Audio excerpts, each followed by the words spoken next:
En este acto solemne dedicado a Miguel Delibes, les deseo un encuentro muy enriquecedor. Doy la palabra ahora al director del Instituto Cervantes, Juan Carlos Vidal, que va a ser el gobernador.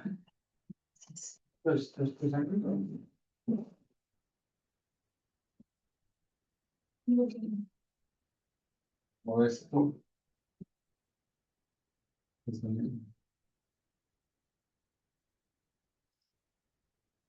Bueno, gracias, Anca. Gracias, doña Elisa Delibes de Castro. ¿Eres la quinta o la sexta hija? ¿La cuarta?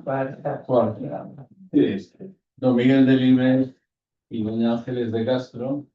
Y gracias también a Destislava Antova por el trabajo que está realizando en traducción de obras de literatura española y hispanoamericana, y por haber hecho esta que seguro que es una magnífica traducción de Miguel Delibes. Y saludo a Loro Ruchero, a Pepín Beltrán de la Embajada de España, y reiterar una vez más nuestro enorme placer de haber contribuido a los actos del 65 aniversario de la Cátedra de Estudios de la Cátedra de Románicas de la Universidad de Sofía y más en concreto del Departamento de Español.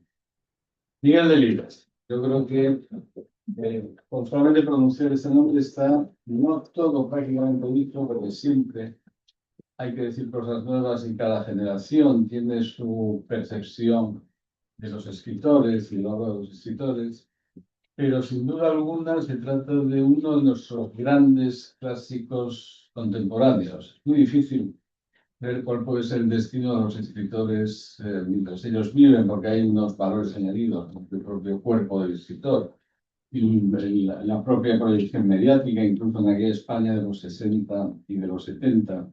Tu padre rehuía prácticamente todas las cuestiones sociales. No le gustaban absolutamente nada. Pero yo creo que de todos la potente generación de literatura de los años 50, 60, de lo que se ha llamado la generación de posguerra, el que mejor y con más seguidores sigue siendo percibido es Miguel Delibes. Creo que volverán, sin duda, una Cela, Benet, todos esos grandes escritores, pero no tienen, a mi juicio, actualmente la potencia y el número de seguidores de tu padre. Quizá este sería uno de los temas que podríamos hablar, si es realmente así. Miguel Delibes hizo una obra muy variada, que ha tocado prácticamente todas las teclas. Novelista existencial, novelista. Esto, Madera de Oro, parece ser una novela de Valdés, una belle típica. Ha hecho también literatura pues más o menos infantil. Yo creo que a todos nos marcó, a todos los que salimos en un momento determinado de un pueblo a estudiar fuera, el camino pues un poco la guía espiritual, aunque son un poco rimbombante de todas aquellas culturas y todos aquellos cambios en nuestra vida. Tocó también la historia, los libros de viaje, los diarios, fundamental para conocer Castilla. Si alguien quiere realmente conocer Castilla y meterse en la intrahistoria castellana, pues tiene que acudir a la literatura de Delibes. Y según uno de sus seguidores, él formó en el norte de Castilla, pero aparte tiene su faceta de profesor, tiene su faceta de director, que uno de los grandes medios, estando en la provincia y nunca abandonando la provincia, unos medios además incisivos en el franquismo, por el norte de Castilla, de Paco Umbral, que es a quien dio la alternativa, la oportunidad como periodista, pues es el escritor que es 98 Castilla, es decir, aquella Castilla legendaria, imperial, que había hecho la proyección universal de España, él la convierte en intrahistoria, cómo vive la gente castellana, qué valores se están perdiendo, qué está pasando con el vaciamiento de las poblaciones de Castilla. todos aquellos tipos humanos realmente en vías de desaparición y sobre todo cómo resisten al progreso y cómo persiguen el progreso. De todo eso hablaremos, ¿eh? Vale. Ya, fíjate si hay temas ya para que te enrolles. Habíamos preparado un vídeo sobre el Miguel Delibes que vamos a pasar un momento y luego ya empezamos con preguntas sobre todo esto.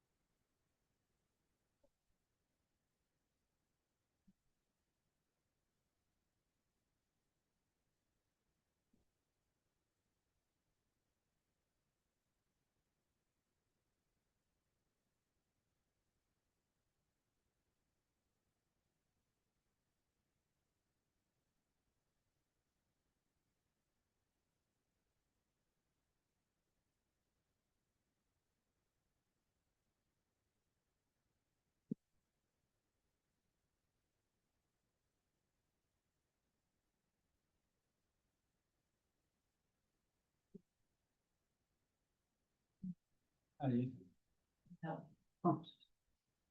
Pero habría que empezar. No, pero Sí. no se oye por qué no.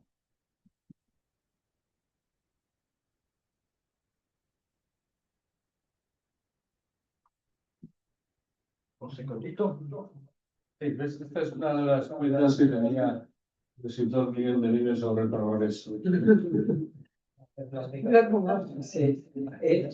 Mis hijos, como yo viví con él 59 años, le decían: abuelo, vamos a ver cuántas entradas tienes en internet. 3 millones. Él no sabía lo que eran entradas ni lo que era internet, pero decía: ¿y Cela cuántas?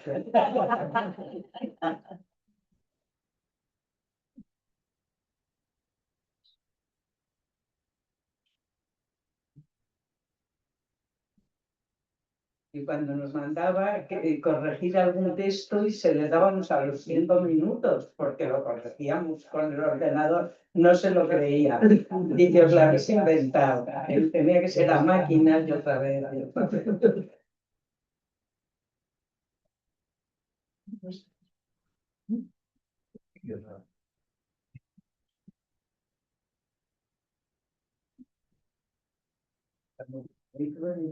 No, porque no sale en la pantalla, debería salir en la pantalla directamente.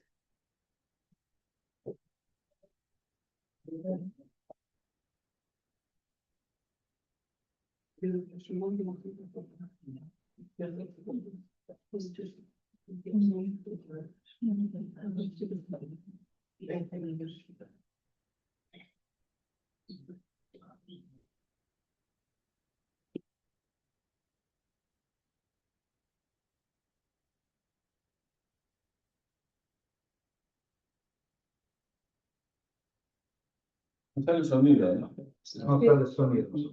Is this old computer sound? Eliminaba cámara. Porque está un poco. Ven. Yo no sé más, yo tampoco.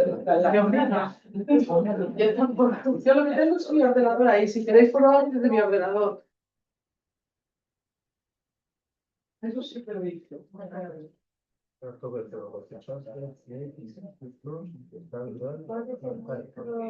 Delante de la pantalla.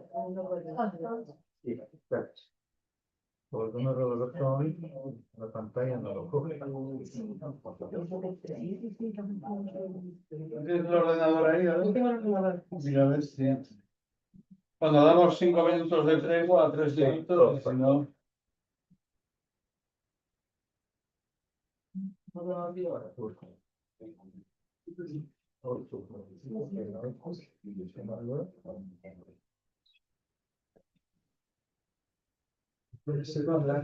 Sigue hablando. De la novela, no.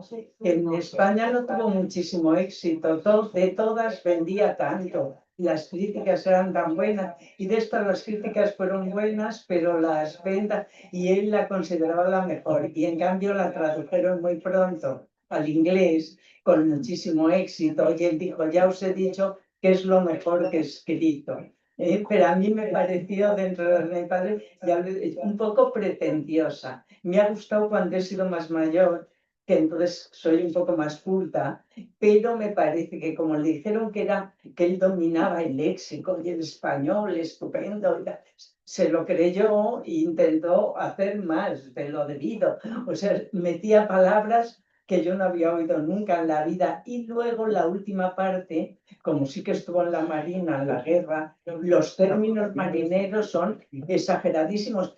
En una página te tienes que mirar el diccionario 7 veces y a mí me aburre eso, me encanta leer una novela, con lo cual me dieron igual los 100 términos marineros que quiso llevar luego la academia. Además de lo que él sabía un poco, la academia le aburría, porque cuando hablaban del sujeto, del predicado, decía, para meter una palabra, 5 sesiones, pero él sin embargo quería meter nombres de pájaros, nombres de plantas y todos los términos marineros que no salían Pero por eso al principio a mí este libro me resultaba difícil y luego lo he comprendido. Él tuvo mucha pena porque es cuando se jubiló de todo solo para escribir el libro y no entendía que no le entendieran los demás lo que había escrito. Pero bueno, yo lo leí en el confinamiento, que leí mucho, y luego ahora otra vez.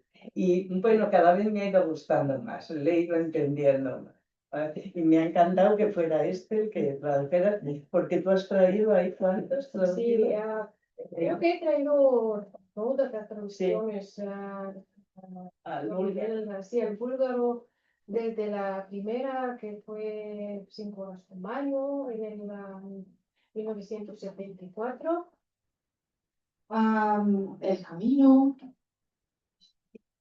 las guerras de nuestros antepasados, el disputado voto del señor Cayo, y el último que salió en Bulgaria hace casi 40 años, las cartas de amor de un sexagenario voluptuoso, creo que la Bogorski, Любовь письма, нависшие все пишут si me permite, solo quería mencionar brevemente a los traductores de estas novelas, porque creo que todos son alumnos de esta universidad y vale la pena decir sus nombres. A las 5 horas con Mario, traducido por Valentina Rafalova. Stefan Sabov tradujo El despojado, voto del señor Cayo, Las guerras de nuestros antepasados. El camino es obra de Lachesar Mishev. Y el último libro fue traducido, sí, también por Emilia Yulsari, que todavía traduce, y Stefan Sabov. Y ya el más reciente, Madera de Héroe, por una servidora. Es lo mismo que Mira, yo conocía que en mi casa tenemos estos, pero era cuando mi padre no tenía gente literaria y entonces no le llegaban las traducciones. Ahora sí que nos llegan porque tenemos a Carmen Balcells detrás y entonces nos lo manda. Pero esto fue porque estuvieron en detalle los traductores de mandárselo, o las editoriales. Pero él, no tenemos todos, no le conocía, yo no sabía que existía, pero no lo conocía, y este tampoco, de Mario. ¿Cuál fue, al traducir el libro, por qué te interesó? ¿Cuál fue la sensación que tuviste? la verdad que el libro no lo yo, lo inició un compañero que también es traductor, que trabaja con el Panorama, se llama Nikolai Todorov, muy buen traductor que al final revisó la traducción. Pero me mandó el libro y buscamos un libro, queríamos presentarlo para una subvención del Ministerio de Cultura. Sí, y me mandó Delibes y Madera de Oro y me encantó, de verdad.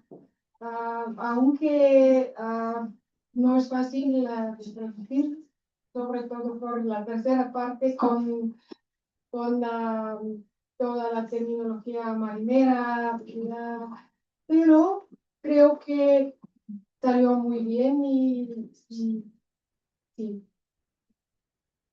Muy bien.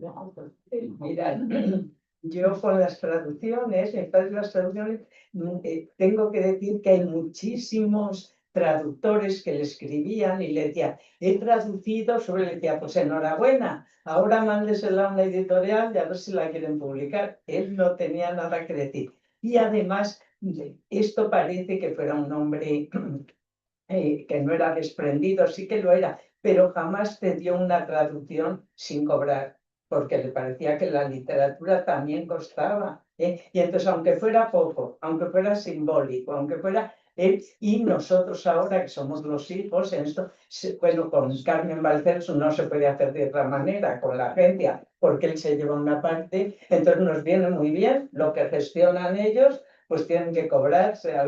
Y entonces, porque ahora dice todo el mundo, hacer un libro es muy fácil, muy fácil. Bueno, pues será más fácil, pero si es pagando, es un poco más difícil. Entonces, yo estoy orgullosa de ello.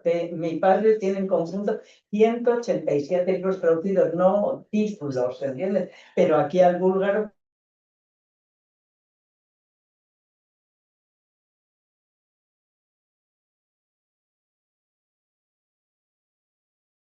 80 por todos ellos, ha cobrado lo que no pudo decir nunca, si era maravillosa la traducción, porque no hablaba idiomas ni escribía. Bueno, pues a mí ahora me parece que con Carmen Balcells apuesta con un poco más de conocimiento. Bueno, parece que el vídeo ya va a funcionar. Agradecemos al técnico. Pues ya hemos avisado. Funciona. Más alto se puede. Máximo.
Muchas gracias a Carlota que ha hecho el montaje y gracias también a la Fundación por dejarnos el acceso a estas imágenes y estos fondos. Quizá se nos ocurre, eso es la cultura de la ocurrencia que decía Tierno.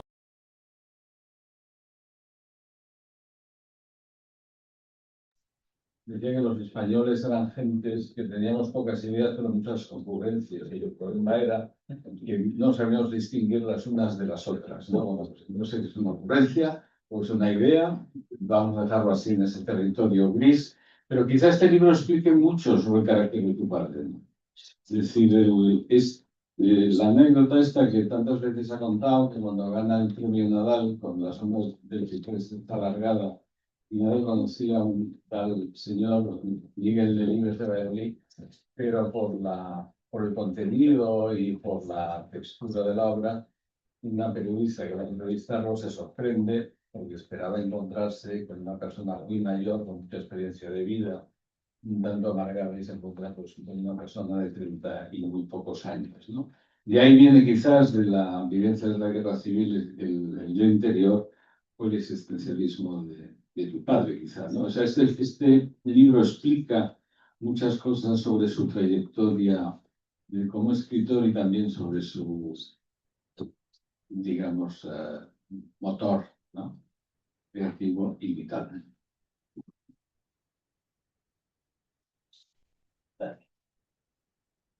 Bueno, tengo que decir que tenía 27 años 27 cuando años, ganó el Nadal, 36. pero él se encontraba muy mayor. Él dice que en la misma convocatoria se había presentado Ana María Matute con 19, que no lo ganó, pero lo podía haber ganado. Dice, eso sí que era ser joven. A él le parece que 8 años de formación de 19 a 27 van muchos. Carmen Laforet lo había ganado a los 23, ¿no? 22 o 23. Entonces él se encontraba ya muy viejo. Pero realmente sí que hay una evolución muy grande desde esa obra a esta. Pero en aquella obra él dijo que se había disfrazado de literato. A él no le gustaba ni la primera obra ni la segunda, ni La sombra del ciprés alargada, ni Aún es de día. Aún es de día no le gustaba tampoco que si pudiera la hubiera enterrado, pero ya era muy famoso y ya había salido publicada, ya la conocía mucha gente, ¿no? Y en cambio La sombra del ciprés dice que la primera parte la salvaría, la segunda no. Pero a mí me hace gracia porque hay parte de La sombra del ciprés aquí, hay dos partes también completamente distintas, de cuando es niño, el protagonista, y cuando se va a la marina, que también el de la sombra del ciprés se va. Y para mí me pasa un poco en este libro lo mismo que en el otro, que a mí la primera parte me gusta mucho más, o sea, la que no está en la marina que cuando está en la marina, pero bueno, eso es algo personal mío. Pero él siempre dijo que en el camino es donde había aprendido a narrar sin preocuparse tanto. Luego en el vídeo aquí dice que cuando ya se hizo famoso sí que le preocupaba lo que dijera, pero es que cuando escribió El Camino, hombre, había ganado el Nadal, pero no era tan famoso. Tenía 3 hijos, uno de 2 años, no, uno de 3, otro de 2, otro de 1, y esperándome a mí, que ni se enteró casi que había nacido, pues ya tantos hijos, tantos. Sí, yo casi lloro porque hay un libro publicado que son las cartas entre el editor Vergés y mi padre. Y el día que yo nací, le escribe a Vergés, a su editor, que todavía no eran muy amigos, y le dice: acabo de enviarle por correo postal mi tercera novela, El Camino. Espero que le guste. Se trata de una obra tal, tal, tal. Quisiera que apareciera con este tipo de letra, quisiera que la publicara. Y yo digo, ¿cuándo le va a decir? Acabo de tener un hijo, acabo de tener el cuarto. Se acaba la carta y no le dice nada. Yo cuando conocí esa carta tenía 50 años y me entraron ganas de llorar, de verdad, de pensar, pero es que nada. Y bueno, Elisa, era el cuarto que tenían 3 años. Y en cambio acabar una novela en esas condiciones era muy meritorio. Tenía razón, ¿no? Tenía razón. Pero él dice que El Camino la escribió en 21 días, y es una novela fresca y demás, y todo el mundo, los críticos, no se resignaron a no decir que Delibes con El Camino había encontrado su propio camino. Pero algo que habéis dicho antes aquí, que cada generación lo percibe distinto. Se sigue escribiendo El Camino. Mi padre vivió conmigo, digo, 59 años, y con mis hijos también, claro. Yo tuve 4 hijos.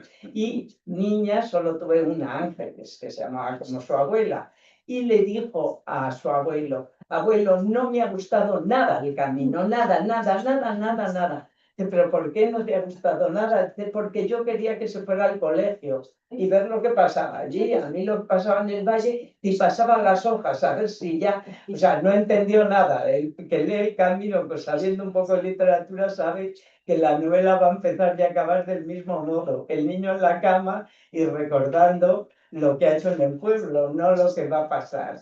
Pero a mi hija lo que le interesaba es lo que el niño hiciera en el colegio. Y el último vis a vis que mi padre tuvo con alumnos como vosotros, pero fue en un colegio de Santiago de Compostela, que se llamaba el Manuel Peleteiro, y habían leído su libro desde niños de 4 de secundaria hasta 2º de bachiller, todos El Camino. Mi padre no hacía nunca esto, yo no sé por qué listo, ya debía estar un poco, que dijo: no voy a dar ninguna conferencia, si han leído El Camino, que me pregunten lo que quieran, que yo soy el autor y voy a contestar. Y el 90% de las preguntas eran: señor Delibes, ¿por qué no acabó usted El Camino? ¿Por qué no lo finalizó?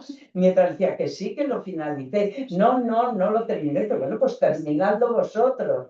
No, no, no, no, no, queremos que lo termine usted. Entonces mi padre, que debía estar deseando terminar la charla, también dijo: pues el niño volvió, hecho médico, había progresado, la UCA le seguía esperando, se casaron, tuvieron muchos hijos y fueron muy felices. En las tardes del camino. ¿De dónde viene ese interés, o qué es una de las características ahora de tu padre, de ese interés por la condición humana, o sea, por los valores de ciertas comunidades en extinción?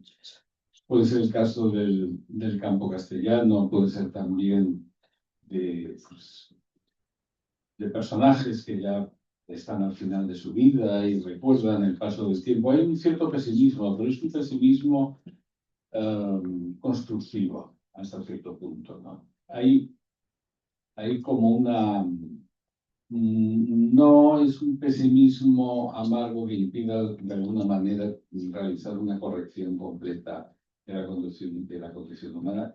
Se basaba en su experiencia, se basaba en la contemplación del paisaje humano, del paisaje físico. Bueno, no sé si está bien, sí. Bueno, me pongo muy pesada con el micro, pero yo como mi padre, la tecnología, soy muy mala. Mi padre efectivamente ha pasado, hay cuando si dices una sola palabra, a lo mejor es la que has dicho tú, casi con tipos a punto de morir, con pueblos a punto de morir. Pero a mí me parece que mi padre escribió más urbano y de la condición normal, por decirlo de alguna manera, que esta otra, pero debió ser muy fuerte la otra porque se impone. Mi padre le hubiera encantado ser un chico de pueblo, como los del camino y todo, le encantaba y en cuanto podía se iba al campo. Y decía, he pasado más de media vida al aire libre y si algo lamento es no haberla pasado entera, toda la vida, no la mitad, ¿no? Y le encantaba. Y si alguien le paraba por la calle, por Valladolid, se ponía a hablar con él, no quería, él quería irse a su campo y pensar él solo, pero si le paraba el paleto de Serrano, el que labraba la tierra, el que hacía, era feliz y podía estar horas con él. Una cosa es que le hubiera gustado ser así, pero otra cosa es que vivió 89 años en la ciudad.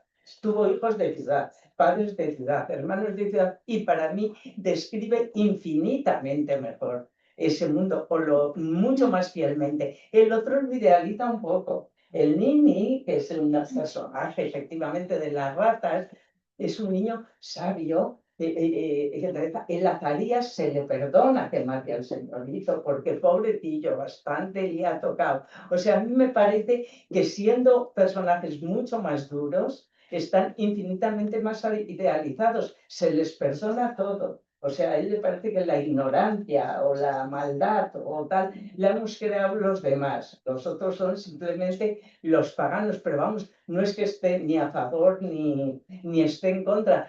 Él, en el discurso, cuando recibe el premio Cervantes, se lo dedica a sus personajes y de los que más se acuerda es de los rurales, más que de los urbanos. Y luego cuando dicen también es ese mundo a punto de desaparecer de los pueblos, dice, él fue un precursor en ver esto.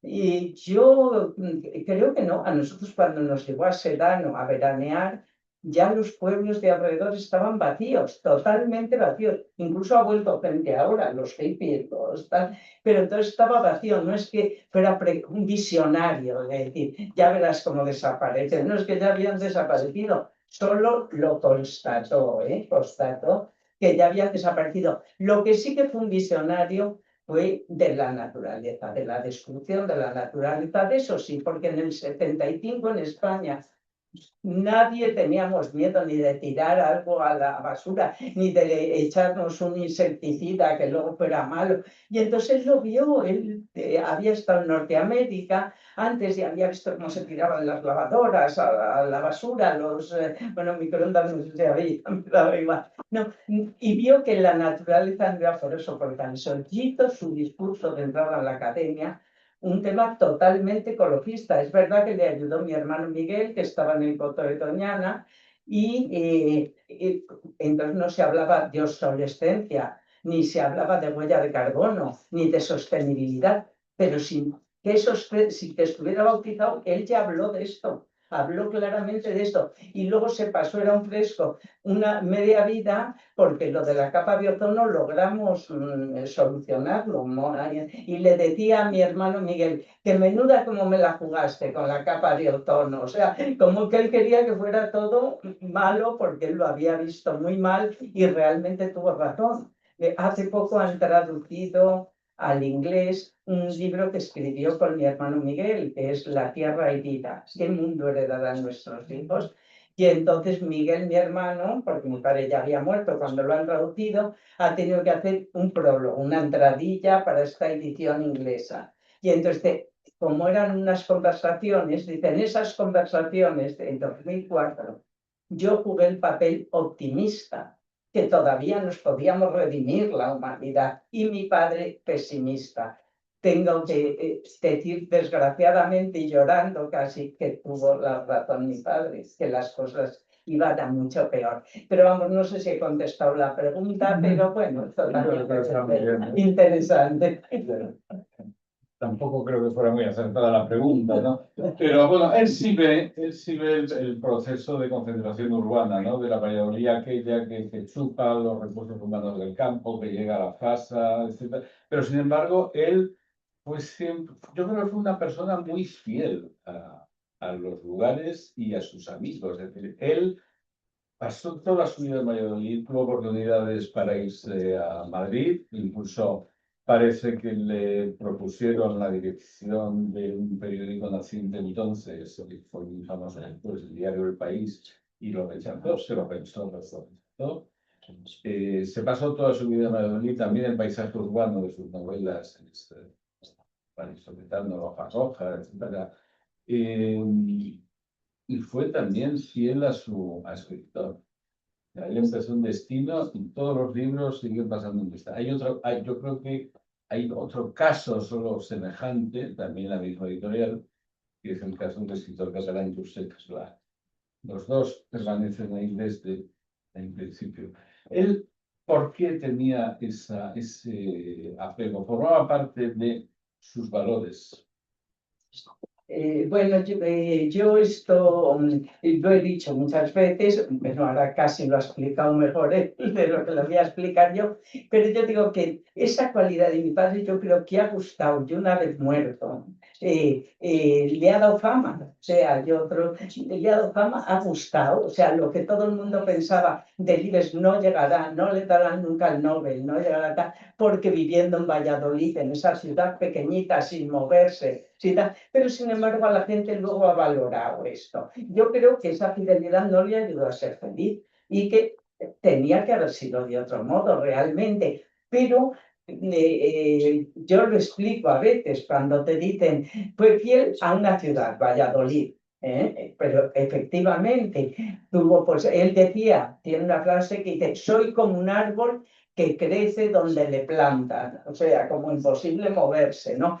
Pero es que tuvo muchísimas oportunidades para haberse ido, pero no solo lo del país, que luego lo ponemos en otra fidelidad distinta.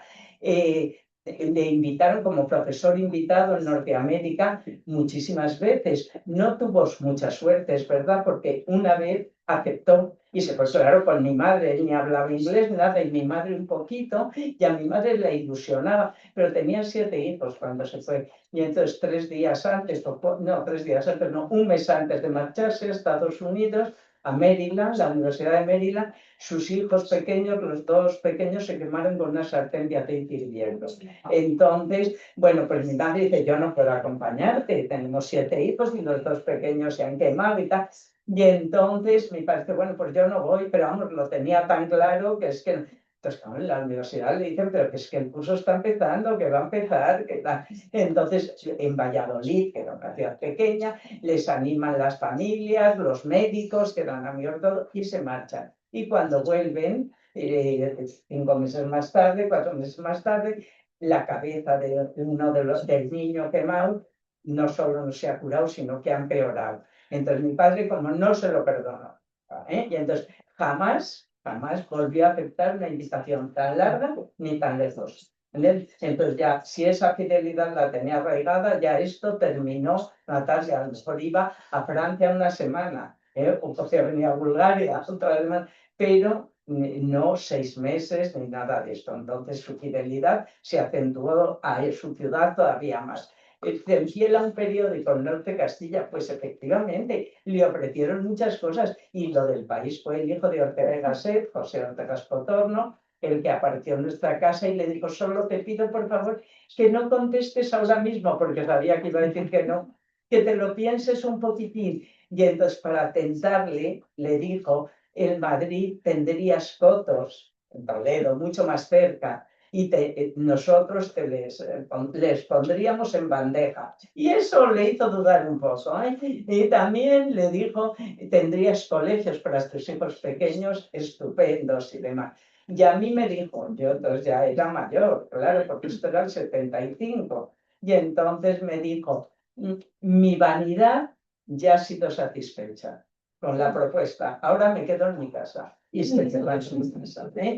Cuando dicen, y él a una mujer, era mi madre, Ángeles de Castro, pues sí que es una historia muy bonita, realmente la de mi madre y mi padre, ¿eh? Yo siempre digo que la razón era mi madre, tenía un carácter estupendo, que contrastaba mucho con el negativo de él. Mi madre siempre le decíamos, ¿qué haces con ese hilo en el dedo? Dice, para acordarme que estoy enfadada con tu padre, ya después que la tontería, yo lo llevo, mi padre lo llevaba en la sangre. Ella se tenía que poner un hilo para verle, tirar que estoy enfadada, ¿sabes? O sea, tenía un buen carácter. Pero mi padre se quedó viudo a los 54 años. Entonces le encontraba un viejo, ahora me parece un niño. Entonces, me parece que no solo podía, que debía haber hecho su vida y que con lo malito que estuvo al final, una Marina Castaño nos hubiera venido maravillosamente, maravillosamente. Había un periodista que era César Alonso de los Ríos y decía, no le animéis que ahora es rico, su padre vais a tocar a mucho menos, ¿sabes? Pero le animábamos, así todo le animábamos, pero no hubo forma, daba igual, o sea, daba igual. Luego te dicen, y él también, como dices tú, a una editorial, a Editorial Destino. Pues en las cartas que escribe con su editor hay cartas que riñen. Mi padre no admite las erratas que aparecen en los libros una y otra vez. Tiene ratas, todas ratas, las contaba. Y bueno, está a punto de reñir y riñe en un momento determinado. Y los santos inocentes aparecen planeta. Ahora destino es de planeta, pero entonces no. Y se la da a José Manuel Lara. José Manuel Lara, que le llevaba pidiéndole planeta un libro para publicar años y años, cuando le da a los santos inocentes, que es así de corta, dice, me parece que los inocentes hemos sido nosotros, ¿sabes? Pero luego fue un libro, fíjate lo que dio. Pero él volvió a Destino y ya no se movió de Destino. Cuando 2 años antes de morir vio que no teníamos ni idea cómo marchaba el negocio editorial, él tampoco, hay mucho. Llama a Carmen Balcells, 2 años antes de morir, llama de la cabeza, y Carmen Balcells, que era todo un personaje, aparece en nuestra casa en avión privado, aterriza en Villanubla, llega en su silla de ruedas, llevándola a dos, esto, y entró en casa de mi padre en un piso, de mi padre gritando, Miguel, lo que te han timado tus editores por no haber estado conmigo.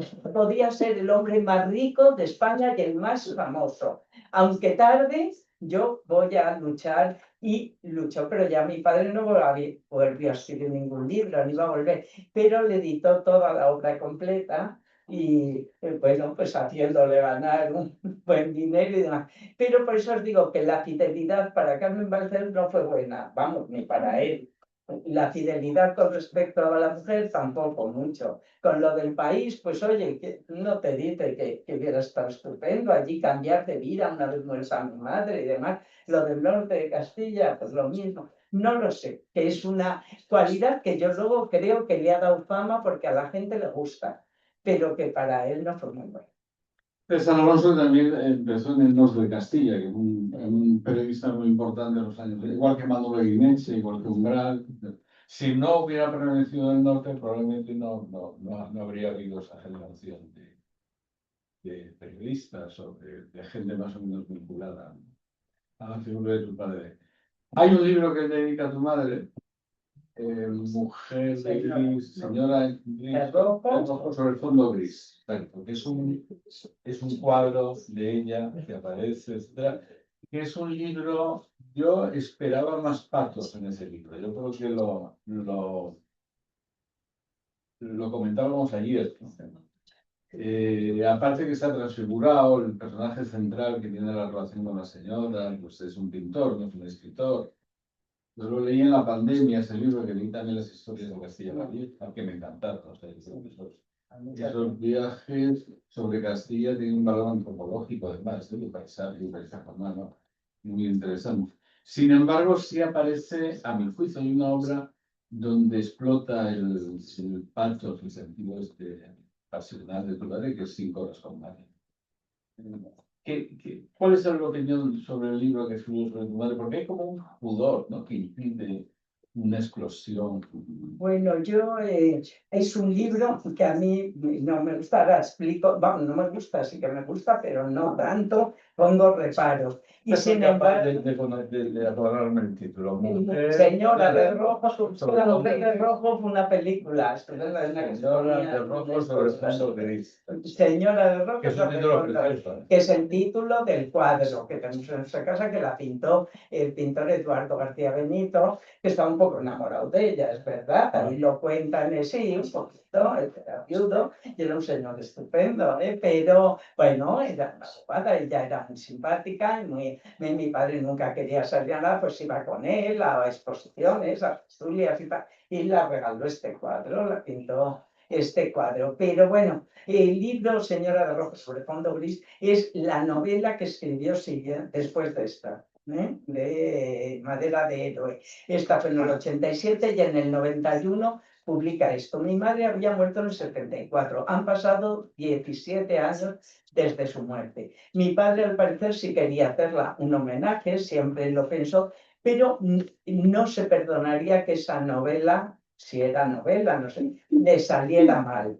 Porque ese homenaje sería fallido para él. O sea, él quería que humanamente estuviera a la altura, pero que literariamente también. Entonces, a mí lo que me pasa en esa novela es que yo pertenezco a una generación donde se hace de la realidad literatura, pero de la realidad de verdad. Yo acabo de leer ahora mismo el libro Islandia de Manuel Vilas y entonces cuenta su separación con su mujer Ana María Merino, sus sentimientos, el sitio donde vivían, donde iban, todo igual. Entonces mi padre es todo un calco, Señora de Rojo sobre fondo gris, pero cambiando lo que quiere. Entonces yo veo que es que él no se sentía cómodo en la realidad, que tenía que disfrazarlo un poco de ficción, a lo mejor también para poder inventar lo que quisiera sin que fuera mentira. Entonces a mí me gusta, si es realidad, es realidad. O sea, si el marido de esa Ana, que no es Ana, es Ángeles, mi madre se llama Ángeles, era escritor, pues que fuera escritor, que no fuera pintor. Y él dice, bueno, pues si a mí me apetecía que fuera pintor, y además él pensó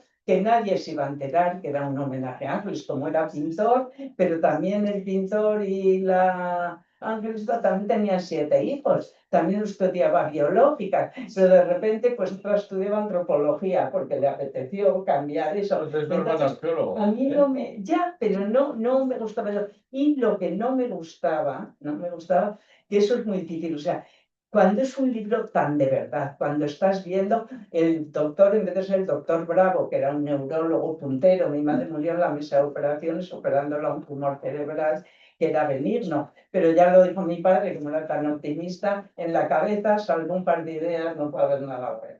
O sea, cuando le dijeron, pero es bueno el tumor, dijo, bueno, en la cabeza, salvo 4 ideas, nada y bueno. Bueno, y se murió. Pero entonces el doctor en el libro actúa exacto que actuó el doctor de verdad, ¿entiendes? Pero no se llamaba doctor Bravo, no se me ha olvidado, doctor Lozano, no me acuerdo. Los niños, yo no me llamaba Elisa, yo me llamaba Alicia, pues porque no lo sé, pero luego cuando él pone frases de mi madre, él dice que no la intentó no idealizarla, y yo se lo dije cuando leí el libro. Ella tenía muchos defectos objetivamente hablando. Por ejemplo, mi padre decía, viajé con ella por el mundo entero. No hubo un hotel que no conserve un camisón de ella, o sea que se dejaba todo, en todas partes, perdía todo, pero luego hablaba con todo el mundo, era simpaticísima y demás. Entonces él quiso poner lo bueno, pero un poquito también lo malo. Pero a mí no me gusta cuando él dice, y entonces Ana dijo, piensen un poco, esas frases es cátedra de mi madre, no me gustan nada esas frases. Las decías, ¿no? Sí que las decía, pero tal y como describe a esta señora y las pone en el libro, pues yo creo que no las pensó ni 2 minutos esas frases. Igual que dijo esa, pudo decir otra, no tan exagerada. Hay en un momento que ella dice que va a ver al fiscal general porque detienen a mi cuñado Luis, que tampoco se llama Luis en el libro, le detienen por propaganda ilegal porque estamos en la dictadura. Entonces le cogen en el coche con un montón de panfletos y entonces le meten en la cárcel y pasan a la cárcel. Entonces mi madre, con su simpatía y demás, pues como conocía a mucha gente, pues se va al Madrid a ver al fiscal, que era Alonso Las Heras, de ahí le llama Alonso Cano, no sé por qué. Y entonces ella sabía que eran muy religiosos, de Alonso Las Heras. Entonces él dice, no, si tu yerno llegaba a propaganda ilegal, que lo pague, que lo... Es un niño, decía mi madre, tiene 18 años o 20 años, y le dice, quizá algún día tendremos que dar cuenta en algún sitio, pero mi madre no lo diría de una manera tan legal, pues lo diría así sobre la marcha, lo dejaría. Entonces no me gusta cuando mi padre pone las palabras de mi madre en estilo directo.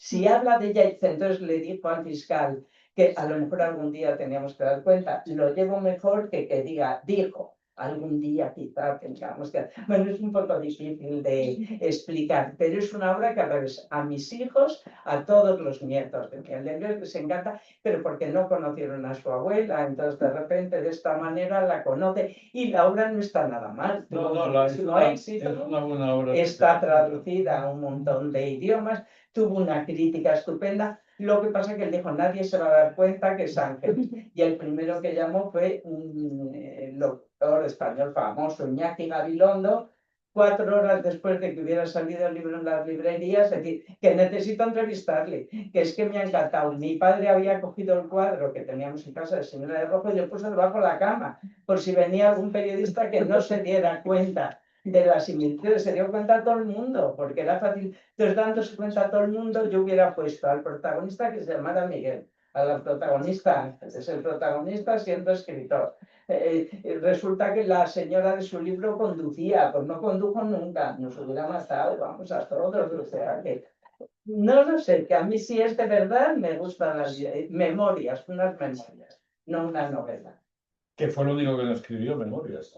Tiene unas memorias deportivas, que es Mi vida al aire libre, que cuenta de cuando su padre les sacaba al campo y les enseñó a todos, a los 8 hermanos que eran, a nadar, a montar en bici, a cazar, a pescar, a jugar al tenis. Dice que es que su padre era hijo de francés y dice que la herencia francesa para eso era mucho mejor que la española.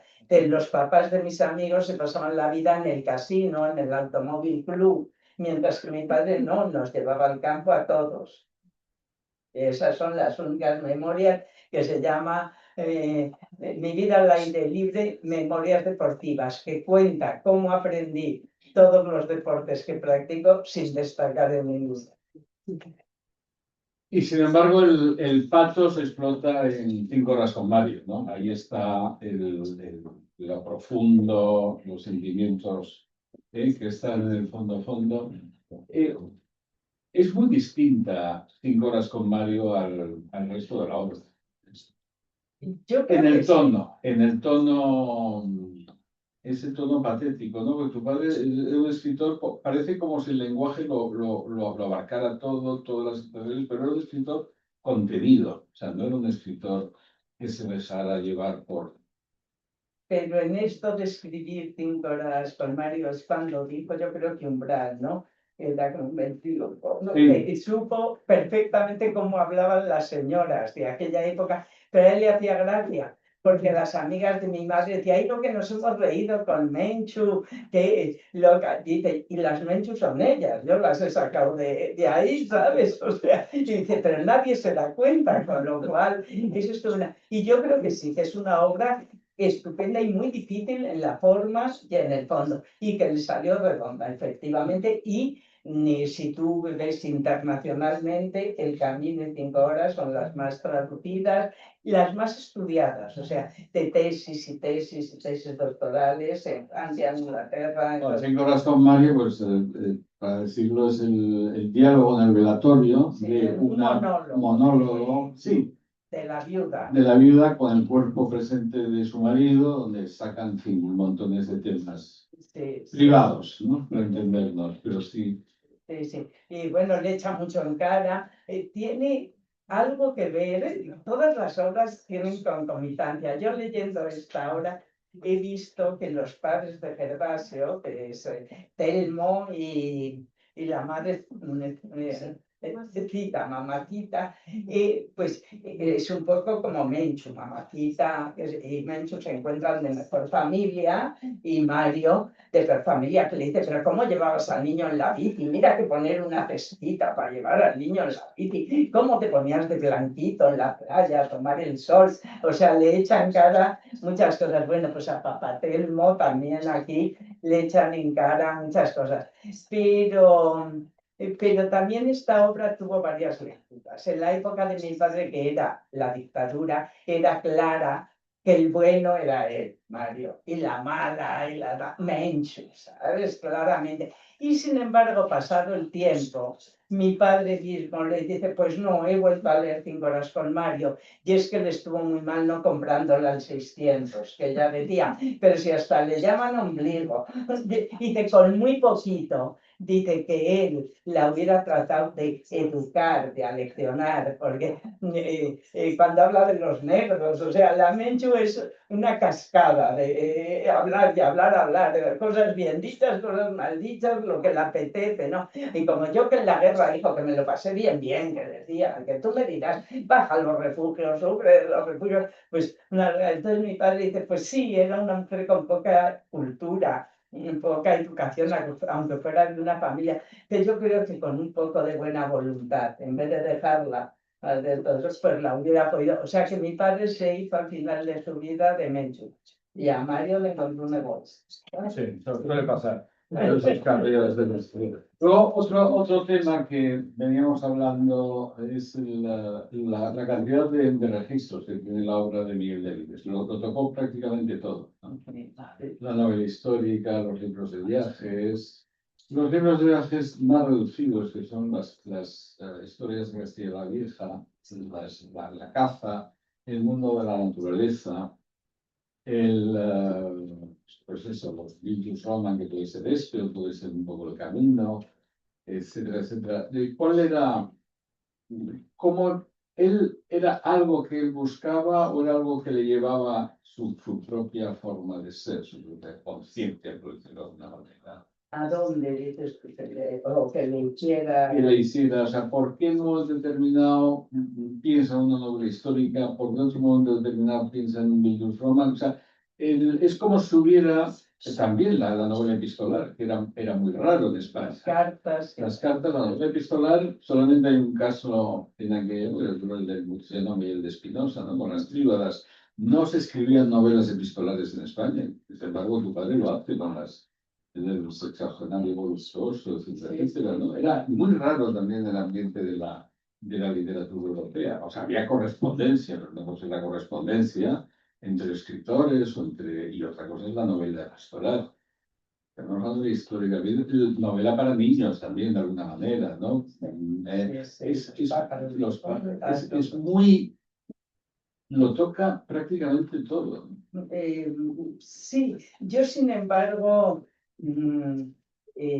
a mí me parece que, por ejemplo, los diarios, que no mucho también, los diarios de un cazador, es que a mí me parece que eso es fácil escribir. O sea, yo creo que si yo escribiera una novela, a lo mejor eran diarios o eran cartas, porque me parecen más fáciles. Yo, por ejemplo, en esta novela que estamos ahora viendo, él utiliza, sin embargo, en técnica, ahora hablo en técnica, no en géneros, en registros, en técnica, la de el narrador omnisciente, o sea, que a mí me parece que es la más fácil. En 5 horas con Mario es la primera persona, que lo llaman la segunda, porque claro, como se dirige a Mario, es tú,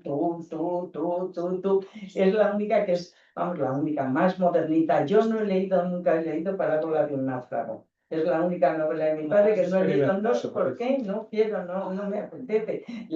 Si tengo tiempo, si no me muero antes, lo leeré en algún momento, pero me da mucha pereza, ¿no? Pero eso no me parece que es un hombre que sí que se quiso tocar muchísimos registros, pero que en el fondo a mí me parece que se quedó con pocos. Que sí que es verdad lo de libros de viaje y libros de caza, pues por supuesto están escritos en primera persona, ¿no? Pero incluso los libros de viajes, como es por la primavera de Praga, o como puede ser USA y yo, o 2 viajes en automóvil, que hice yo con él, en esta. La primera, ¿cómo se llama? Europa parada y, no sé, Europa parada y tonta, yo creo. No, la primera es un novelista descubre América, que se fue a Chile, ya, todas estas. A mí hay algunos que tampoco me gustan porque utilizan un recurso muy manito, pero a mí me parece antiguo, pero hay recursos antiguos que son poderosos y que vienen muy bien y que no por eso hay que quitarles. ¿Qué me dicen ustedes que habla como con el lector? ¿Sabes? Y no me gusta a mí que hablen con el lector. La última novela de Aramburu que te he dicho, ay, no es la de inglés, la primera, habla también todo el tiempo el narrador con los lectores, el narrador con los personajes. No me gusta, para mí el narrador tiene que desaparecer, pero cuando son en primera persona, pues aparece, como en los libros de viajes o en los de caza. Y sin embargo, los de caza, que yo no soy cazadora, no he cazado nunca, me gusta esas salidas al campo, cómo cuenta cómo estaba el paisaje, me gusta qué sensaciones tiene. Tiene una página, para mi gusto, memorable, preciosa, que es la primera vez que sale de caza después de haberse muerto mi madre. Mi madre se muere un 24 de noviembre y este día que sale del campo es el 1 de diciembre.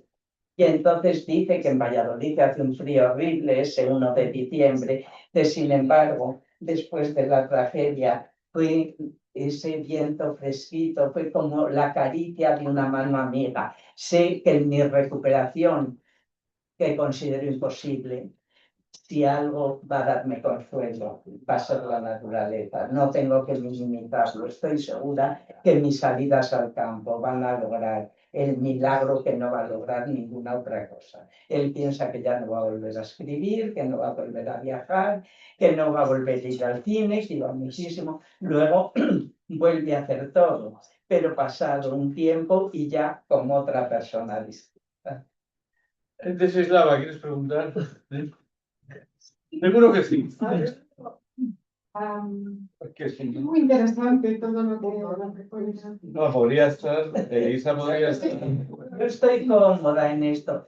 Perdona un segundo, yo prefiero esto que cuando traigo preparado algo, que entonces me parece que tengo que ser 10, si ya me han dicho lo que tengo que decir. En cambio me encanta cuando puedo hacer fallos, porque después de vivir 59 años con tu padre, era intenso. invitarse a 10 cuartillas, no tiene sentido, ¿no? Es como intentar meter, Venga, a ver. Bueno, sí, de una observación mientras traducía la novela. Hay unos momentos muy descritos de una manera muy cinematográfica. Y quería mencionar esto, que su padre no empezó como periodista en el norte de Castilla, empezó como caricaturista, hacía dibujos y críticas de cine. Mientras traducía, muchas veces, por ejemplo, el padre de Gervasio le pregunta algo y antes de la respuesta está escrito de la siguiente manera: y su tío se arregló la chaqueta, su madre se ruborizó y uno se ve la escena como en un cine. ¿Por qué le gustaba tanto el cine a su padre? Yo pienso lo que has dicho tú ahí, libros enteros de Delibes y el cine, donde empiezan como tú has dicho. O sea, que él empezó haciendo caricaturas porque entró en el norte de Castilla como dibujante. Necesitaban un dibujante a media jornada por 100 pesetas y hizo muchísimas, pero los mezclaba con críticas. En el norte de Castilla, en Valladolid, hay 400 críticas de cine firmadas por mi padre y 400 caricaturas, no solo de actores, de gente importante y tal. Pero él decía antes de morirse, es que me da una vergüenza, ¿cómo iba a pensar yo que lo que escribía a los 20 lo iban a estar mirando con lupas? Dice, porque unas críticas tan malas. Dice, porque yo no entendía de cine, eso no son críticas, son reseñas, no son críticas. Y termina diciendo, el público aplaudió, no es apta para niños, cosas de esas, ¿sabes? Pero terminó entendiendo mucho de cine, porque dice que de niño, iba muchísimo, que su padre también los llevaba al cine.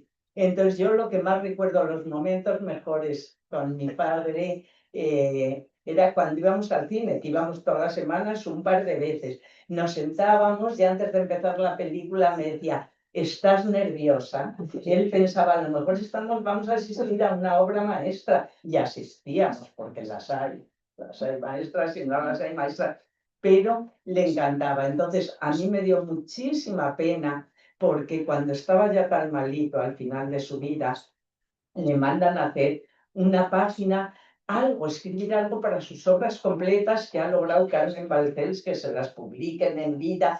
Y él dice, no puedo escribir, no tengo cabeza ya para escribir. Y entonces termina la página diciendo, terminé como siempre había imaginado, incapaz de hilvanar una cuartilla con profesionalidad y de matar una perdiz roja. Y yo hubiera dicho, y de ver una película, o sea, como a él le gustaba tanto el cine, cuando estaba tan malo, me decía, es que no puedo ir porque tengo que levantarme al cuarto de baño, es que no puedo ir porque no oigo bien, es que no puedo ir.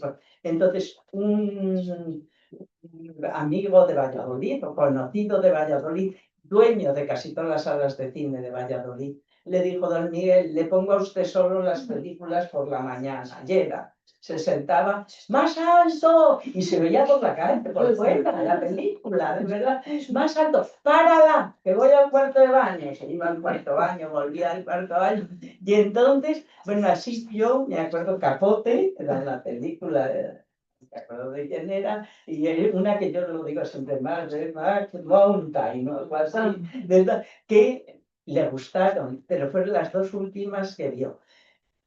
Entonces era muy triste, pues no podía ir de casa, no podía leer, pues se le olvidaba lo que había leído, no podía escribir, pero yo pensé, el cine es lo nuestro. Entonces en la tele pensaba alguna película fácil.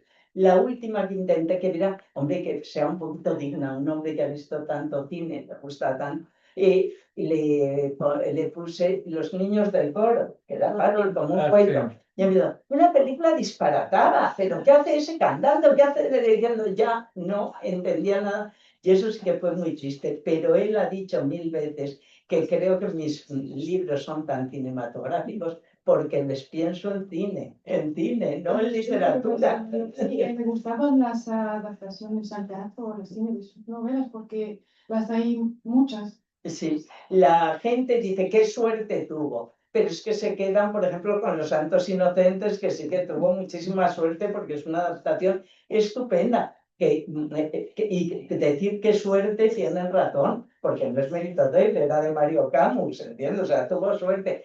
Para mí, con La guerra de papá, que era el príncipe destronado, también la tuvo en su momento. Hombre, es una película que a lo mejor puede envejecer peor, pero es buena. A él la primera que hicieron, que era de mi idolatrado Sisi, que se llamó Retrato de familia. A él le pareció una película estupenda, ya entendía ya de cine, pero no soportó los desnudos de Miguel Bosé, de Mónica Randall, no lo soportó porque era en el 76, la apertura, o sea, tenían que salir desnudos obligatorios y con ese plantel de actores, pero mi padre dice, mira Elisa, fui a ver el primer pase, en Madrid era, yo no me acuerdo, si en Bellas Artes, no sé dónde era, y tenía a Mónica Randall al lado y al otro lado a Miguel Bosé. Cuando se encendió la luz no sabía dónde mirar, y entonces le dijo al director que quitaran basado en una novela de Miguel Delibes. Pero si os metéis, no, todas no se pueden ver. En su archivo ahora hay una carta, 15 años más tarde, que Jiménez Rico le dice qué razón tiene. Qué gratuitas fueron montones de las escenas. Bueno, pero era el peaje de la época. Claro, era el peaje, tenías que pagar con eso. Por ejemplo, El Camino, que has hecho tú, que eso es una película de Ana Mariscal y no está nada mal. No se llegó a estrenar, no se llegó a estrenar. Ahora la ponen en Valladolid, la llevaron a Cannes hace 2 años. Hace 2 años que el hijo hizo que la, ¿cómo se dice? Que la pusieran bien, porque está muy vieja, porque la del 73 la volvieran a reproducir o lo que sea. Y el hijo de Ana Mariscal, David, se apellida el primero. Bueno, y entonces esta película dice que cuando a Ana Mariscal la pedían otra, como los domingos son para los solteros, no se llaman así, pero para que os hagáis una idea qué tipo, ella decía, no, por el mismo precio les doy el camino también, o por el mismo, por un poco más. Entonces se lo llevaban, pero el camino no la ponían, eran blanco y negro, moría un niño, pero tenía un plantel de actores estupendos y ahora la están poniendo en las filmotecas. ¿Entendéis? ¿Por qué no se estrenó el camino? Porque le parecía que eso me iba a gustar, que era, nos sea, fue él apetecía la el- herencia fue- Alemania Pepe. ¿Fue o- él el que se negó a que No, a él le encantaba, vamos, le encantaba, no le disgustaba nada. O sea, nada, fue problema del claro, distribuidor? fue Ana Mariscal que no me la compraba nadie, porque era blanco y negro entera y porque al final moría un niño. Y en una España de los 60 lo que había era que divertir a la gente. Oye, no había un cine maravilloso entonces, algún no, pero pocos.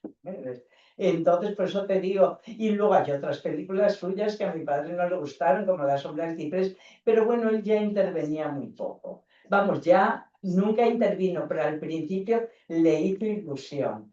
Hace nada acabo de leer Milena Busquet, la hija de Esther Busquet, ha escrito un libro que era cómo se rodaba la película de su libro También esto pasará, que a mí me gustó mucho el libro. Y entonces yo la dije, por eso era amiga, no te metas tanto, que luego una película que ha horrorizado tampoco ha llegado a entrar en los circuitos comerciales, ¿sabes? Pues porque no es fácil tampoco eso, ¿no? Entonces mi padre si llevaron 9 a la gran pantalla, hemos hablado ya de 4 o 5 que no estaban mal, pero otras a él, Diario de un jubilado no le gustó como estaba, La sombra del ciprés tampoco. Bueno, El tesoro la patearon, ya se fue, la llevaron a la Semintia, Festival de Valladolid, y antes de que empezara, que era con Coronado, la hizo Mercero también. Empezaron a patear y tuvieron que suspenderla. Y es que era muy mala, pero está igual de mala si no patean tanto. Yo creo que en ese momento estaban curiosos de que a Delibes le salieran tan bien las cosas, ¿sabes? Estaban curiosos. Yo creo que sí, en un Valladolid, en un todo, pues no sabes lo que fue aquello, horroroso. Hasta el punto que terminaron como discutiendo un poco Mercero y él, porque él dijo, yo no voy para estar presente, como te patean. Hombre, no era él, su novela ya la había escrito tampoco con mucho éxito. Pero, por eso te digo, no todo fue perfecto, pero bastante suertes. Una cuestión, es decir, él no era una persona, y luego ya, lo último, y luego ya sea una pregunta, porque yo creo que también, me imagino que alguna curiosidad sentiréis. Él estaba completamente alejado de lo que es la fiesta social de la cultura. O sea, yo creo que es también una de las razones por las cuales permaneció siempre en Valladolid, ¿no? Por estar lejos de Madrid, estar lejos de Barcelona, etc. Entonces, sus relaciones eran relaciones muy lejanas también con los miembros de su generación o con los españoles de su época. Y es muy distinta a ellos. Es un personaje con una personalidad muy definida. O sea, no tiene realmente nada que ver con Cela. Desde el punto de vista personal, su literatura que tampoco. Yo no sé con el grupo de Barcelona también no tenía prácticamente relación. O sea, era la gente que estaba con en Valladolid, poco más Ana María Matute o Carmen Martín Gaite, o sea, se veían cuando bueno, había algún premio, me imagino, pero no formaba parte de ese núcleo, ¿no?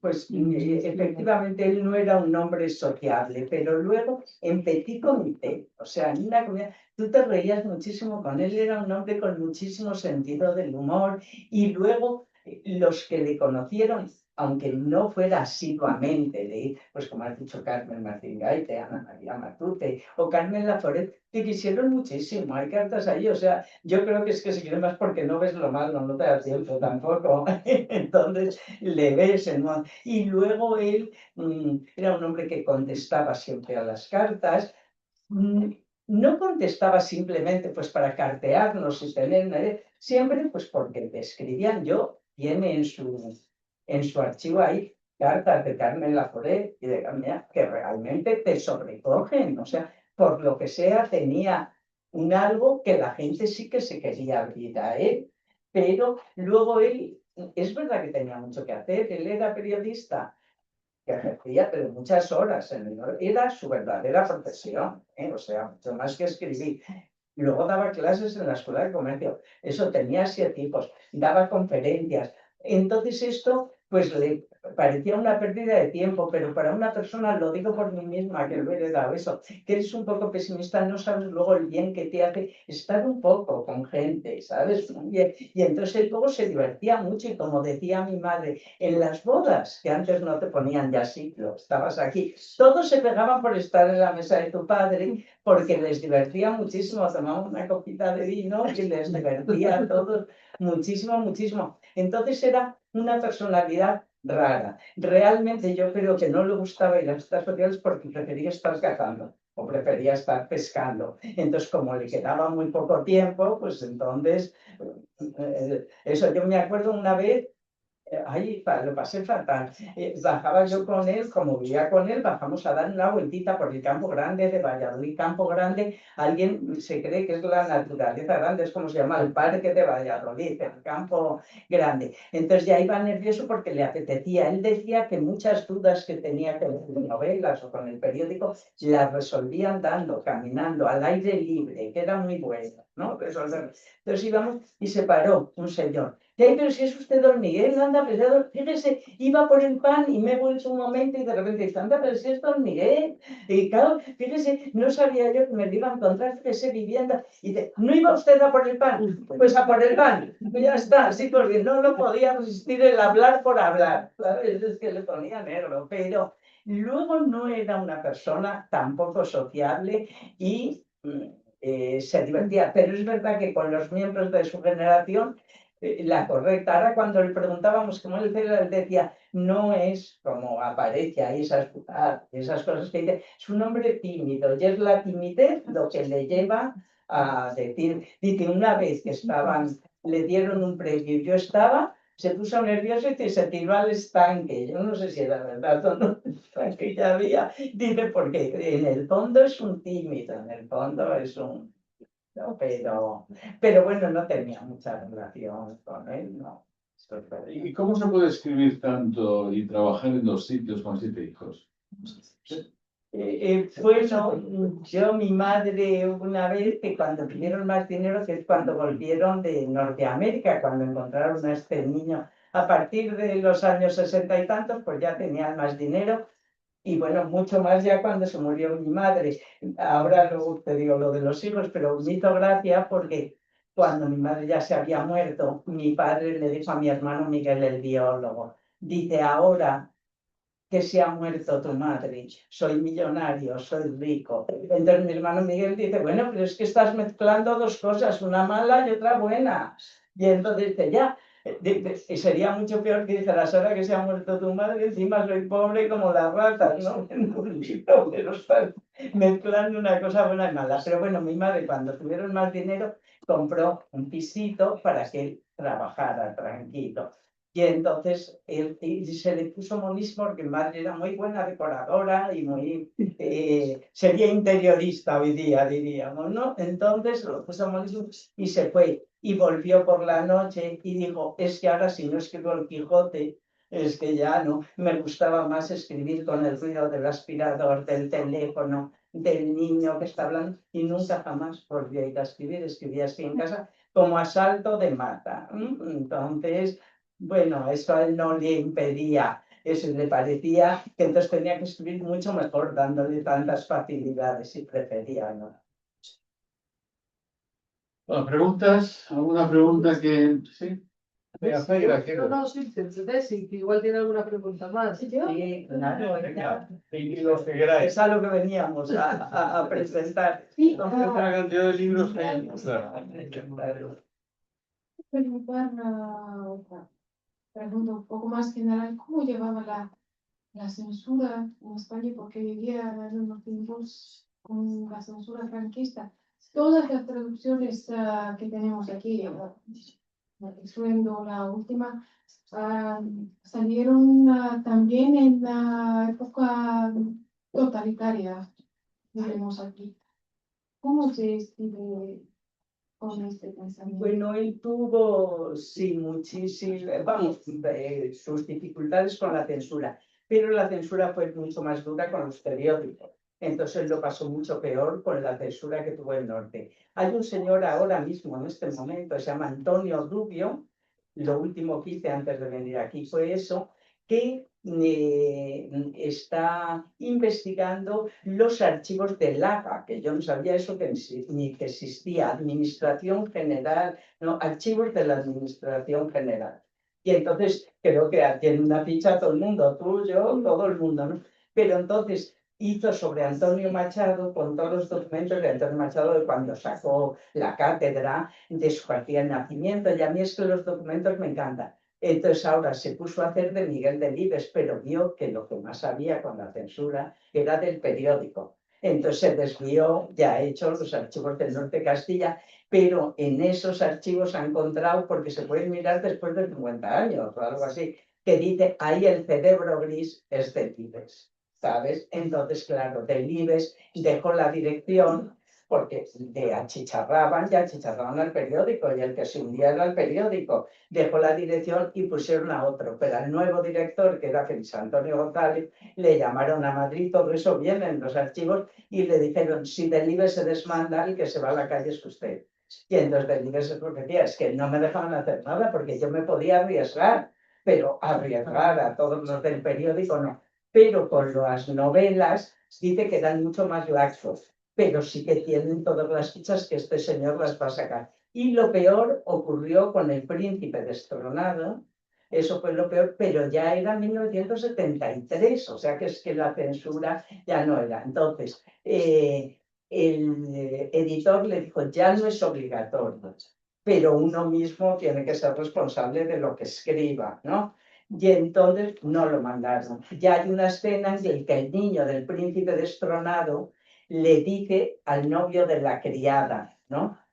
¿Te vas a la guerra? Porque va vestido de militar a verla. ¿Te vas a la guerra de papá? No, te vas a ir a la guerra. Y dice, y vas a matar a muchos. Y dice el novio de la muchacha, le dice, de la criada, dice, este chico solo piensa en matar, parece un general. Pues retiraron todos los libros, todos ya tirados, ya con una edición de 20.000 ejemplares o de lo que fuera, y se les llevaron a la editorial otra vez, y eso no podía salir. Y tuvieron que cortar página a página, volverla a imprimir, y solo piensan en matar, parece, qué sé yo, dicen. Luego, con el tiempo ha vuelto a salir con Parece un general, pero mucho tiempo después. Esa fue una faena gorda, gorda. Y luego sí que hay muchas, creo que han aparecido en el Haga Este, las páginas. Hay una señora, yo no sé si tiene que ver, francesa, de la Universidad de Po, que ha hecho la tesis sobre un día. Entonces son páginas y páginas y páginas y páginas y páginas censuradas. Y me parece ya, la novela era mala, lo peor es que no la censuraran entera y la tiraran a la basura, pero... Sigue. Podemos entregar la palabra a nuestra editora que conoce el libro, porque oigo que le traduce. Me encanta, sí.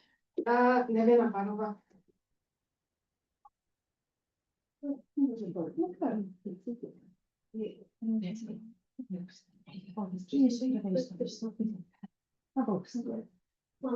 Też każdy chce tak jako dumina powiedzi. Stan powiedzi.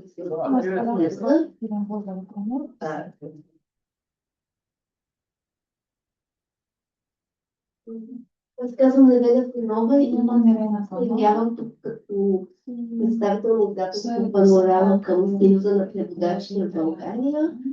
Най-напред всъщност искам да поздравя колегите от катедра Испанистика. Всъщност съм представител на друга катедра в същия факултет. Иначе съм много впечатлена от тяхната програма по отбелязване на 65 годишнината. И разбира се, благодаря на Институт Cervantes за възможността и нашето издателство да се включи в отбелязването на тази годишнина. Българското издание на Роден за герой в превод на Владислава Антова изгледа буквално вчера и за нас е голяма привилегия да има такъв висок старт живота на една преводна книга. За чест е и за мен лично да съм тук в една зала на госпожа Елиса Делибес и благодарение на Татьяна. Татьяна ми беше много интересно, успях да последя реално всичко. Разговорът до тук. Аз признавам си, че може би само пътят съм чела, още като дете, романите, издадени на български. И всъщност днес се усетих, че доста ме беше впечатлила тази книга. И Роден за герой също много ме впечатли и увлече. Изглежда обемна книгата, тя наистина е голяма, но се чете вличащо и като същински роман, така че нека да не ви притеснява обема и на поглед. И разбира се, това, което се получи на български като език е забележително. Благодарение на Деси и на Николай Тодоров, представител на Съюза на преводачите, който и Деси спомена, чиято беше идеята да кандидатстваме и за щастие получихме субсидия от Испанското министерство на културата. Той е и редактор на книгата.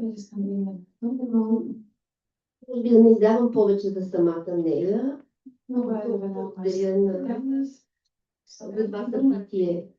Muchas gracias por organizar ese evento.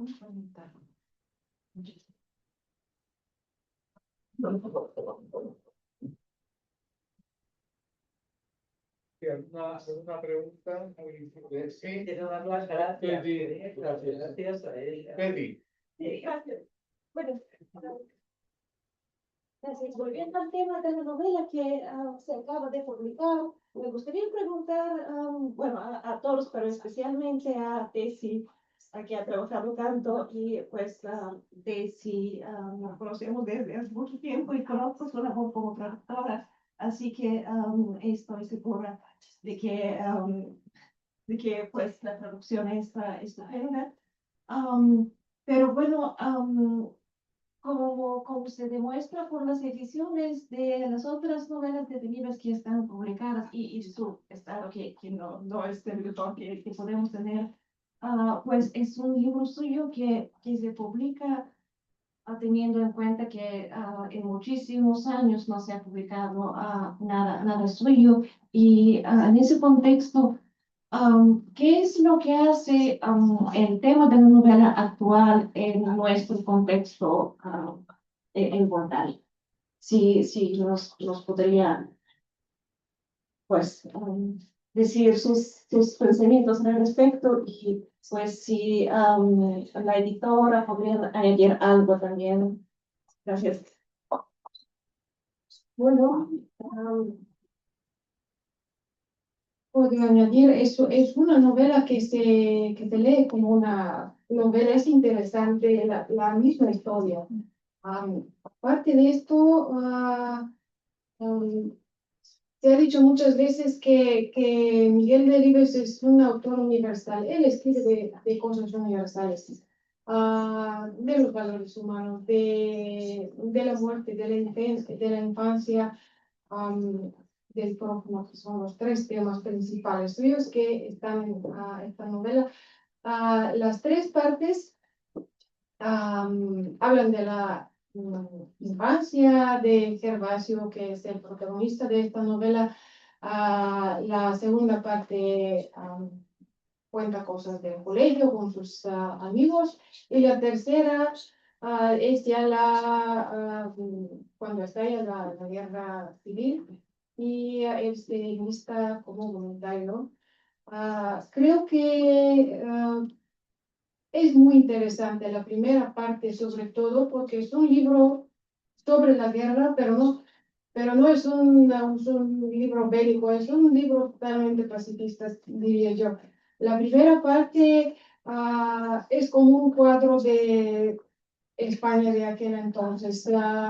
Ha logrado muy bien describir la familia de Gervasio con todos los choques familiares entre republicanos de la familia y nacionales, pero lo ha hecho de una manera muy cómica a momentos, lo que un poco baja la tensión que ya en la segunda y la tercera parte está al máximo.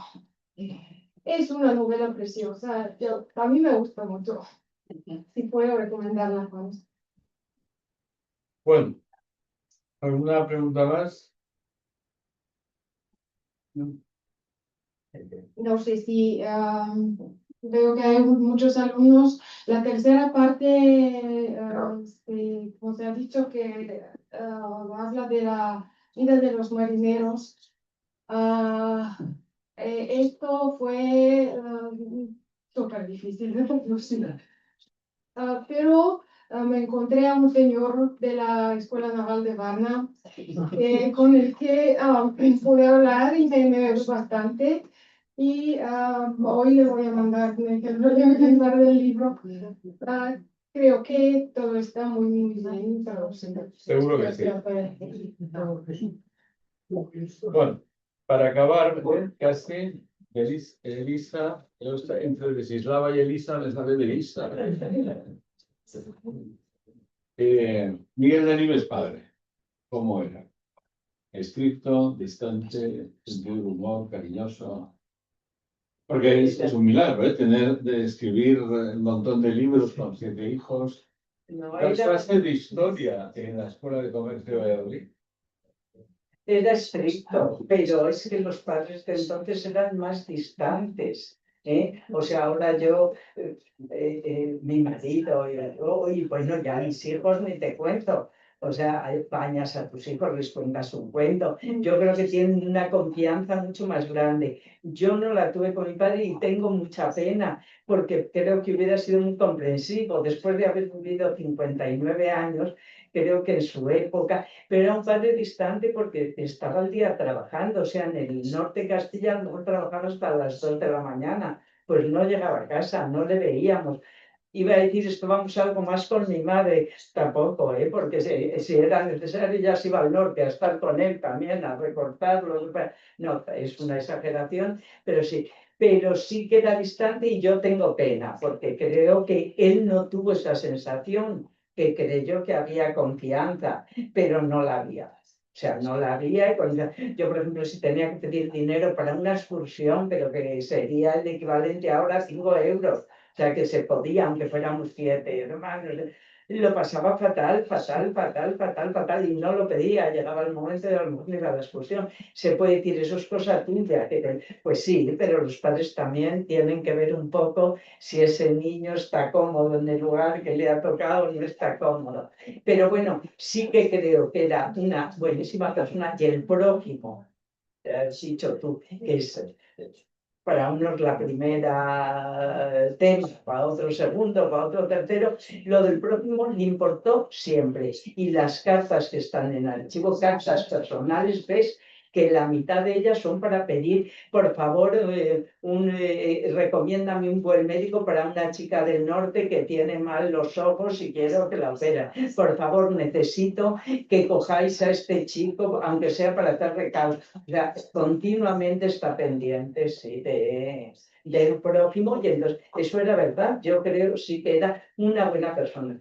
No con buen carácter. Yo me acuerdo cuando se murió que salieron artículos en todos los lados, pero en el extranjero, ahorita, y decía una señora de Valladolid, a ver si van a terminar diciendo que hasta era simpático. Pero sí que lo era.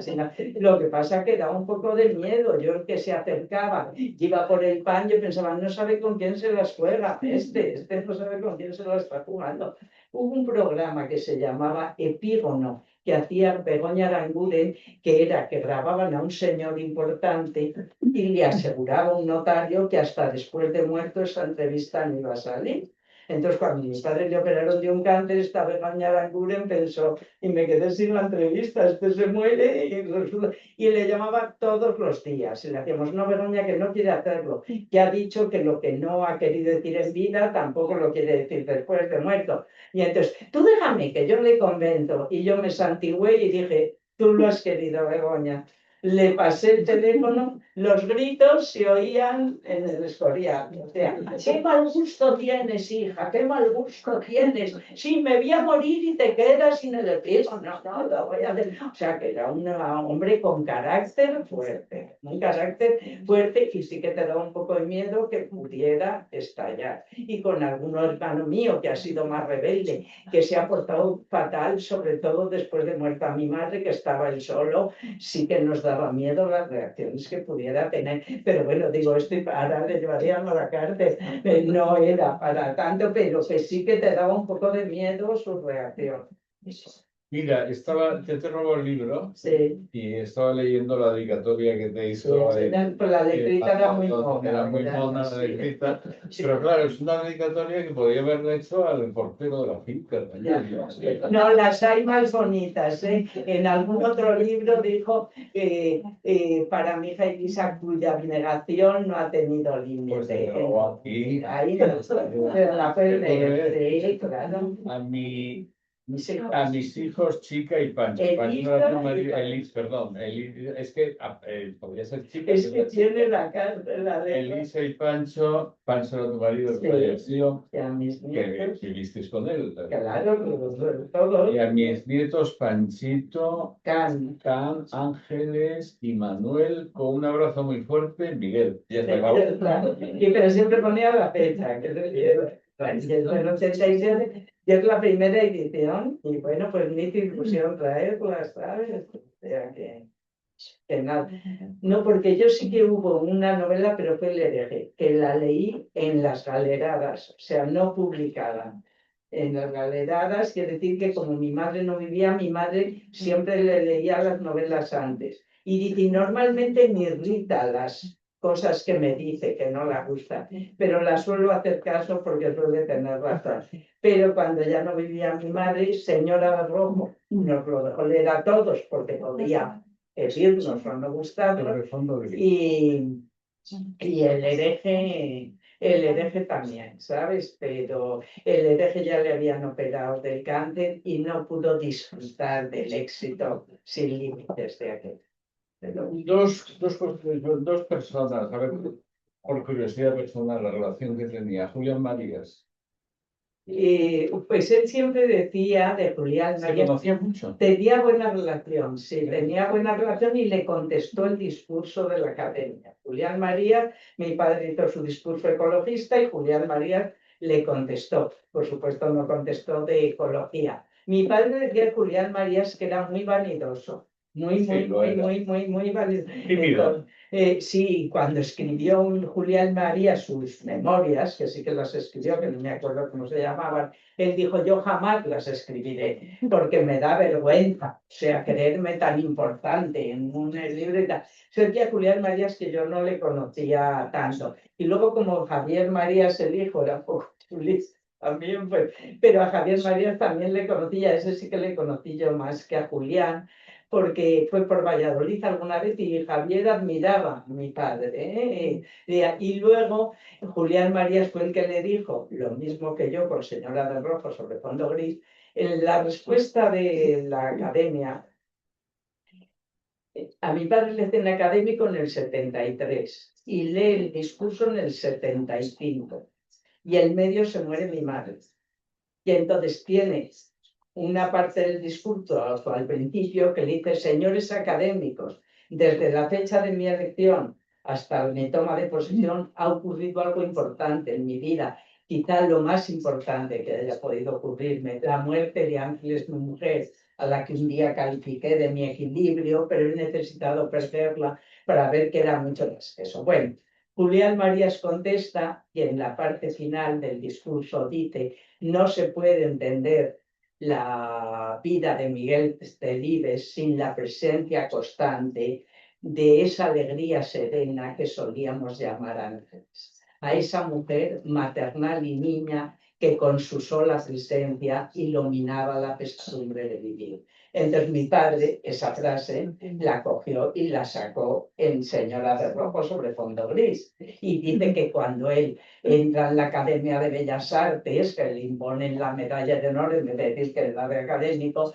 pues su padrino pronunció esas palabras y dice, ¿se puede decir algo más hermoso de alguien? Entonces Julián Marías lo leyó y dice, ¿y por qué no has puesto que lo dije yo? Porque me dio la gana de decir que lo había dicho.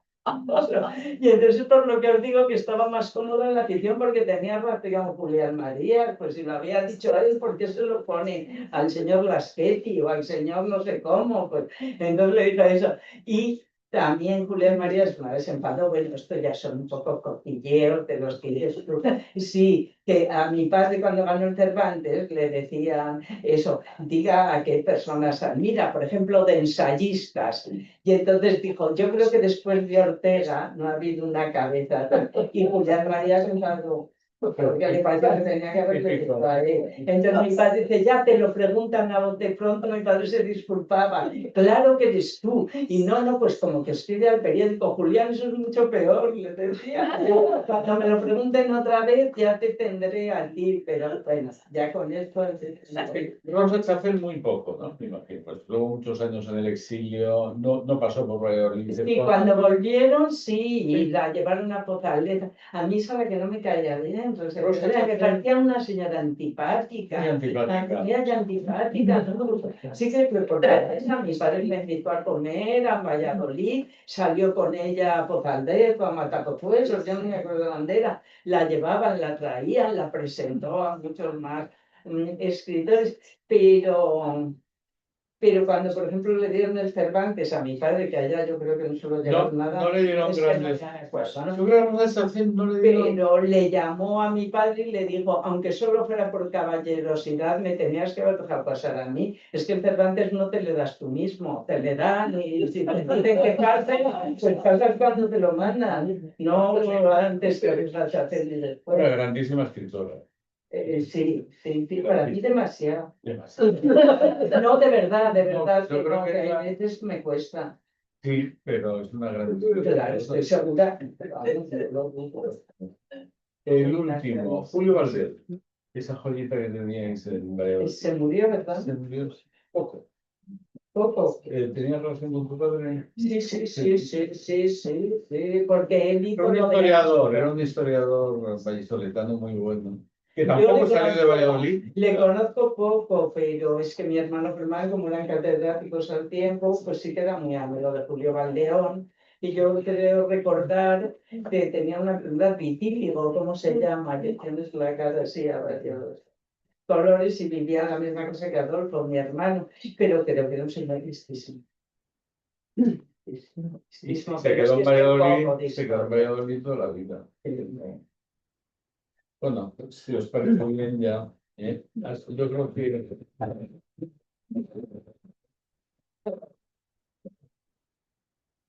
Pues nada, gracias por su presencia, gracias a la cátedra, a Blanca. Yo creo que han estado bien todos estos seminarios o lecciones que hemos tenido. Y Nevena a seguir traduciendo a Miguel Delibes y publicándolos y a otros.